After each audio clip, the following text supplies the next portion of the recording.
Brasilia is a ticking time bomb. And Fernanda Torres is ready to light the fuse and blow the whole thing wide open and sky high as Eunice Paiva, and I'm Still Here, the latest film from acclaimed director Walter Salles, who did Central Station, Motorcycle Diaries, and other films that have received a lot of acclaim. He also did Dark Water, that received acclaim in the sense that Jennifer Connelly looked good. I probably need to revisit that, but I remember that movie not being good. But everybody, well, let's just say everybody's going to have one little goose egg on their little resume.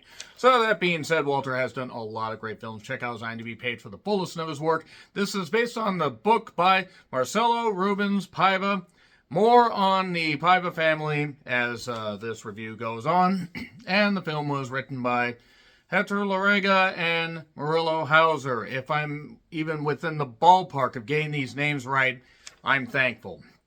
So yes, Fernanda Torres plays Eunice Paiva, who is living with her husband Rubens Paiva in Rio de Janeiro in the early 1970s, where a military dictatorship is taking hold and basically, rooting out problem people, because whenever you have a dictatorship, obviously it's the problem of everybody else. It's not like they're the problem. But that being said, this is a historical drama that tells Eunice's life and obviously how the kids deal with this, because she has 5 kids, obviously at different ages. She wouldn't have had them at the same goddamn time. My God, her uterus would have had to have been like the guy's stomach. And the thing, why do I think of these particular scenarios? I have no goddamn idea, but you're welcome for that. And once life basically throws them a curveball, she must find reserve and grit, determination, and a lot of heart and the guts to never let go of getting justice for those who were wronged. So I had been hearing about this movie for a number of months. Going back to film festival circuits, I'd been waiting for this thing to drop somewhere. I would have been willing to drive a goddamn hour. I did for The Zone of Interest, and I did for other movies. I would be willing to drive far, to see films that obviously are up for a lot of awards. Fernanda Torres received a Golden Globe, award, and she absolutely fucking deserved it, because I'm not even going to mix words here. This movie lives and dies on her performance, even though the kids, the varying ages, magnificent. Those actresses and actors did a great job. I do want to say also the guy to play Rubens, Selton Mello. Yeah, they call him Selton Mello, la la la. They call him Selton, I'm sorry. I'm trying to mix a little humor in here because this movie's very jarring. Obviously, I can't cover every single minute detail in a 2-hour, 15-minute runtime. And I do want to say the one that plays Veraka or Vera, Valentina Herzog, terrific, very terrific. Realistically, this film should receive a ton of, a ton of attention from people, and unfortunately I don't think it's going to do the numbers at the box office that it should. This is probably going to find quite the life on streaming, but after seeing the Golden Globes and having not seen this yet, I was like, okay, this movie's that good where she received the accolades. I have to check it out. And my God, it's one of those films you are waiting for the other shoe to drop, and when that shoe drops, it doesn't so much drop, it just hits you over the goddamn head and clocks you, and then keeps clocking you and says, you will deal with this. And it's not as tough of a watch as The Zone of Interest for obvious reasons, but the atrocities and the terribleness that happened in Rio de Janeiro because of this oppressive, this oppressive entity is just, I'm trying to choose my words carefully, is just very, very haunting. And the fact that stuff like this still goes on to this very day. Stuff happened before this, during this time and after this. And the fact is Fernanda Torres does so tremendous as she does so great. The fact that she's having to find the steel will, the iron will, whatever phrase you want to go with, to carry on and take care of her children and do everything she can to do, everything possible. That's what a mother does, and she is absolutely tremendous. She deserves every goddamn bit of praise that she's gotten for this. Oh, she gets even, more, continuing with big roles after this, because she has, had a pretty acclaimed career so far. But yes, the children Great job. I'm not going to mention a lot of the actors and actresses' names because I already probably screwed up and butchered the pronunciations of these particular people, but direction was absolutely great. Fucking wonderful. Great camera work. There were family films at one point. One of those old, film style camera, like Super 8 cameras. That was great shit. Great goddamn shit. Really takes you into the lives of these families. There's a point where Eunice basically has to find the will after being questioned and interrogated about certain things, and that is, even though it doesn't last long, you feel like it does because of the pain and the anguish on Fernanda's face, and it's so great, so fucking great, so good, so haunting, so good, and the kids, varied levels of, attention that they get on television, or get on screen, I mean, it's not on television, unless you're watching this on television, in that case, you're watching it later, hooray! But the kids do a really good job. They're questioning, why is all this stuff going on? I'm going to get into spoilers here in a bit. I mean, I'm trying to keep it as spoiler-free as possible, but it does jump around a little bit with the time period. It starts in the early 70s. It does flash forward, showing the continuation of Eunice's life and the children's lives and everything and stuff like that. So this is really fucking tremendous. So, I hope that Demi Moore wins Best Actress, but Miss Torres 1,000% deserved the Golden Globe that she got. Because this is a magnificent, layered, hauntingly just dreary, but, in the best possible way, performance. You can see the pain, the anguish on her face. Absolutely great. Really deserved. Great performances all around. Great camera work. Great music. The feeling of family and unity. It's all great. Check it out in theaters if it's in your area. 3, 2, 1. Spoilers. Sam Rubens used to be a congressman, and after planning to build a house, a new house for the family, things are going to go good. Some people show up as part of this military dictatorship thing, where he is accused of basically conspiring with communists, passing stuff along, whatever it is that he does. There's stuff that was alluded to by a lady named Martha a little bit later, but obviously, once he is imprisoned, Eunice is trying to figure out what the hell's going on. Or Eunice, or I'm just going to call her Eunice because it's just easier for me to say. But she ends up, basically interrogated. She hears of one of her kids, I believe her oldest daughter, her second oldest daughter, because Veronica goes to London because associates or friends of theirs bring her over there to go to college. So she escapes these atrocities, which probably haunts her given what she finds out from her mother a little bit later. But Eunice does this, she's in, basically locked in this jail cell, stuff like that. This one guard basically says, just so you know, I don't approve. I'm not sure if he didn't necessarily approve of the torture or didn't approve of her being released, because that passes by kind of quickly. I do want to say once again, Sultan as Rubens is fantastic. Great. You can tell that he does, that you can tell, as far as a father, that he just wants to be there for his children. But this evil entity, these, evil people, because that's what this dictatorship is pure fucking evil. He can't escape whatever his past was, even though he really hasn't done anything wrong. And oh yes, the little son Marcelo. Gee, I wonder if you can guess who wrote the book. Yes, it's the son of this Eunice who did this, and they show him as an adult, and an affliction that he has or a condition that he has kind of goes along with stuff that happens to Eunice later in her life. Now, backing up a little bit, with the youngest kid, she loses her tooth. Rubens takes her to the beach. They're going to bury the tooth and stuff like that. And, how will we be able to find it? I counted the steps from, the house to here, and it's okay. By the way, they get a dog. They find a stray dog early on in the film, and unfortunately the dog gets hit by a car. Yeah. I could have done without that. I don't know if that needed to be shown. I have a thing against animal violence. I'm not docking the movie, but I'm like, I mean, it does lead to a really, really powerful scene brief scene with Fernanda Torres yelling at some people in a car that are basically watching her because, again, dictatorship. But the dog at least got to have a pretty good life for a bit.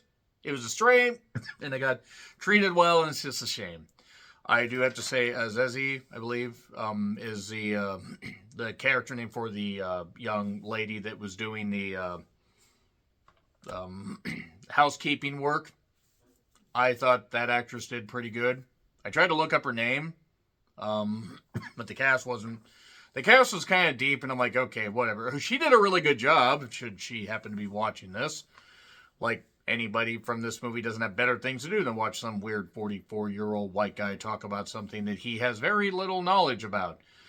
That being said, obviously, the recounting of this based on Marcelo's book, the recounting of Eunice's life, it's just so captivating to watch what she deals with.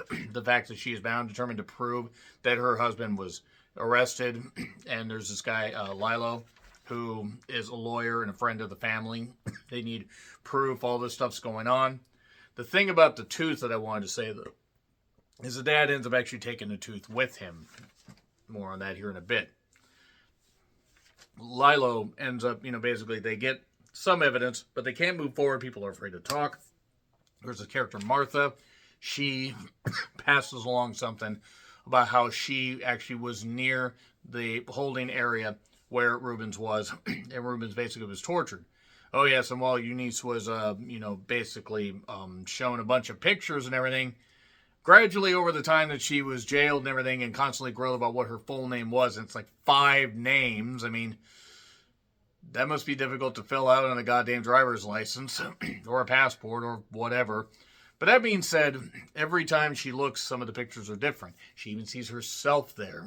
Like, is this a Rolodex of the citizens? Is this a way to trick her into admitting something that she is not actually guilty of? She, however, is steadfast, has that iron will, and even though she almost cracks hers, she gets released, she gets back to her children, and she's showering and still not clean, stink of interrogation on me. I'm so sorry, but that's just the dark humor I have. I'm trying here. But basically, she ends up, they end up having they end up basically having to sell the house because even though there's money, a lot of money's tied up with Ruben's account. Even though it's somewhat of a joint account, this is the early 1970s. Women don't exactly have a lot of rights. So she would need the signature of him while he's captured. Kind of hard to get that, especially since he's dead, by the way. He is dead. I just want to say that in case you wonder why you don't see him later on. But if you've seen the movie and you're in the spoiler section, you know that. Now, that being said, she ends up basically having to go through back channels to sell the house because friends are offering to help her, but no, she needs a fresh life. Now, Vera had done well for herself in London, came back to visit, and then the idea is they're going to go back to Sao Paulo, which apparently is a better place than Rio de Janeiro. People that are Brazilian, let me know in the comments if Rio de Janeiro or Sao Paulo, which one is safer for people? I'm asking a genuine question because I don't fucking know. But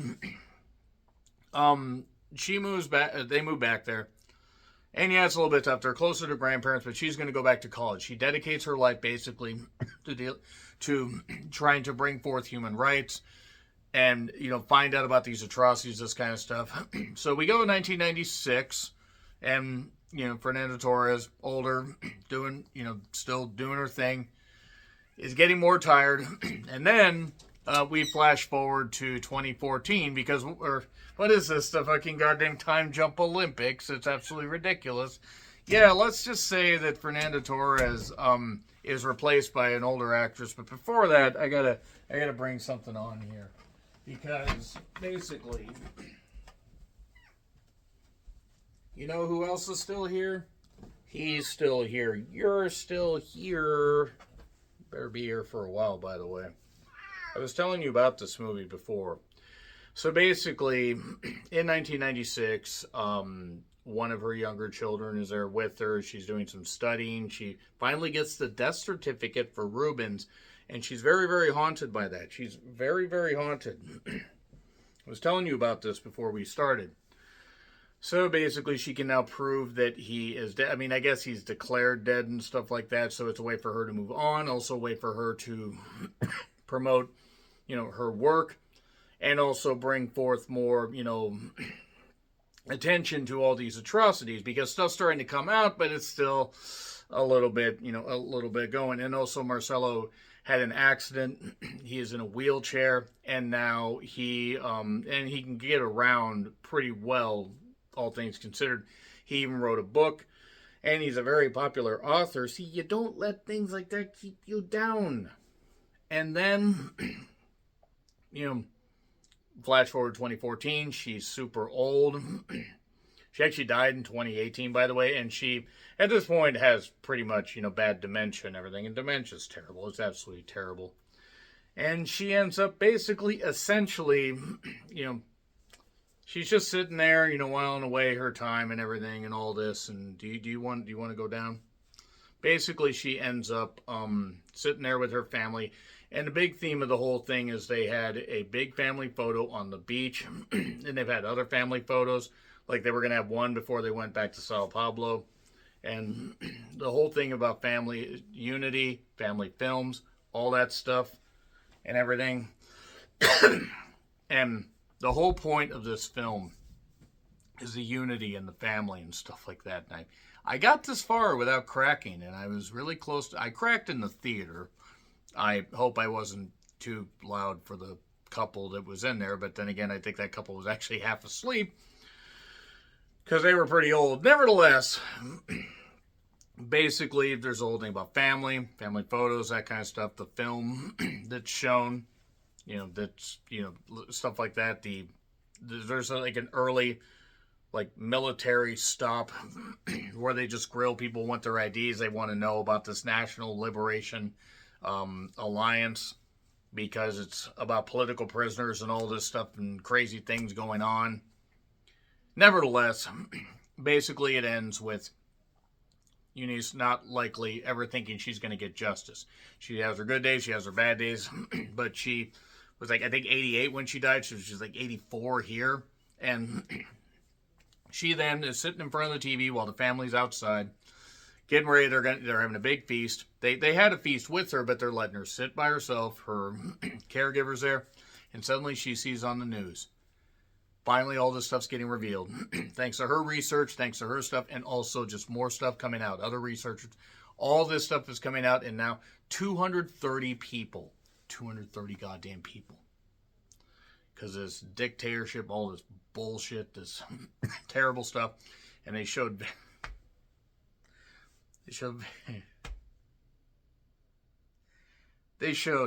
political prisoners, or political prisoners, important people, and the last one they show was Rubens, and you just see it, she's happy his story got told, but she wished he was still there, and that tears you up, ladies and gentlemen. That tears you the fuck up. Ooh. Yeah. So we have one final family photo. It says she died at 88. And we see other photos of the actual people. The guy that got to play Rubens actually looks pretty much like him. Fernando Torres looks enough like her. Enough like Eunice. And actually the kids, for the most part, look pretty, goddamn close. Adults and otherwise and stuff like that. I think that I wish that maybe they had done a little less in the 70s and maybe done a little more in 1996 and 2014. But I get why that was sort of an epilogue and everything. But this is tough. This is really tough to watch, but it gets an A+ because Miss Torres, goddamn fabulous. And read up on this stuff. I recommend reading the book if there's an English translation, unless you read Brazilian or Portuguese or whatever language it is, because I don't. Because I had to pay attention to the subtitles because I barely understand English, as you can tell by this review. So yeah, A+. Let me know your thoughts in the comments. Like, share, subscribe, Twitter, Letterboxd, Blue Sky handles in the description. I'm John Ritlin. I'll see you soon.